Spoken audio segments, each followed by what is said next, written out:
Yo, what up, what up, what up, what up? Yes, it's Clive Sugar George right here. Let's get cracking once again. And wonderful news today. Manchester United have indeed concluded the signing of Christian Eriksen. Yo, he's a Manchester United player. And that's the great big news. Surprise, surprise, how quick this one went. And indeed, it's great. Probably it's going to attract other players that Manchester United wants.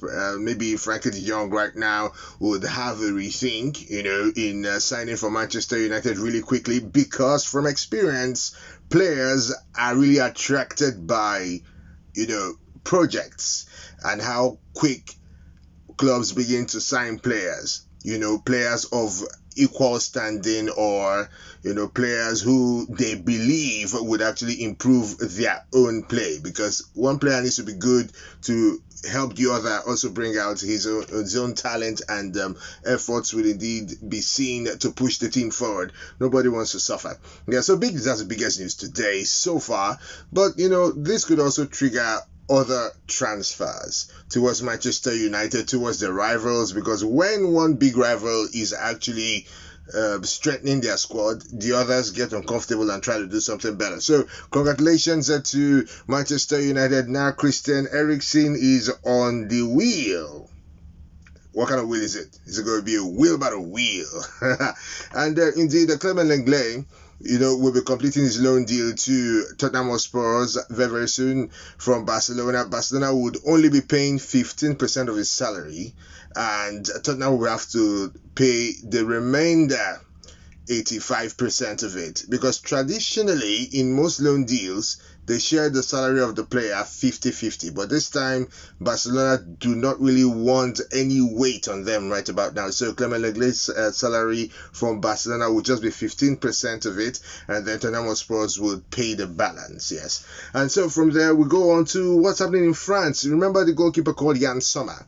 Yann Sommer is a fine goalkeeper from Switzerland. Gave us some really great times during the Euros. Yes, a lot of people started rooting for Switzerland because of Yann Sommer. Fine goalkeeper of Borussia Mönchengladbach. 115 saves last season, Yann Sommer for Mönchengladbach. The Mönchengladbach fans are not so happy that Yann Sommer is leaving, but he has agreed personal terms with OGC Nice. But OGC Nice in France have not agreed personal terms with Borussia Mönchengladbach, and so we'll wait to see about that. And let me also tell you that in the Women's African Cup of Nations, they call it the WAFCON, Banda, the captain of the Zambian women's team, was banned from playing because of high testosterone levels.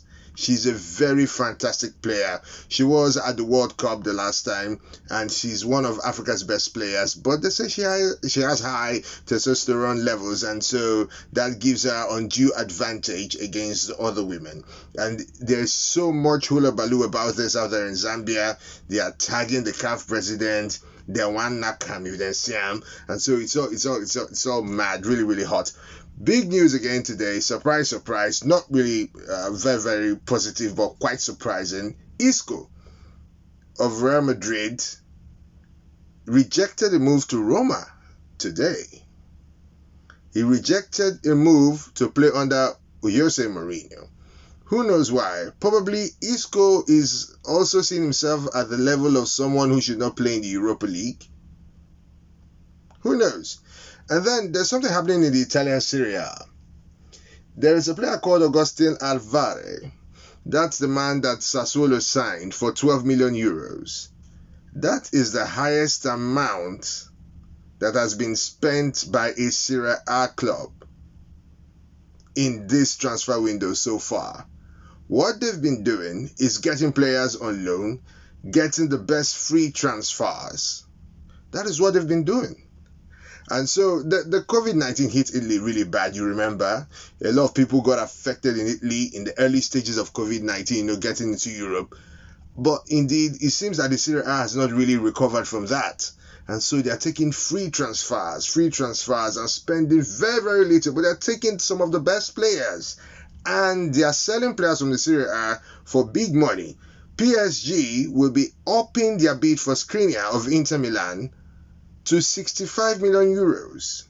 And so that's what they do. Remember, they just sold Lukaku to Chelsea last season, almost 100 million pounds. and they got him back for about 10 million euros. Although it's a loan deal, but it's something that could frustrate you into selling the player at a very, very cheap rate. And so Italy are doing something, but they're still playing some really quality football. And so it's amazing. And that is what I'm going to just tell you this time. I'll be right back at you later. Yo, let's get cracking. Crack.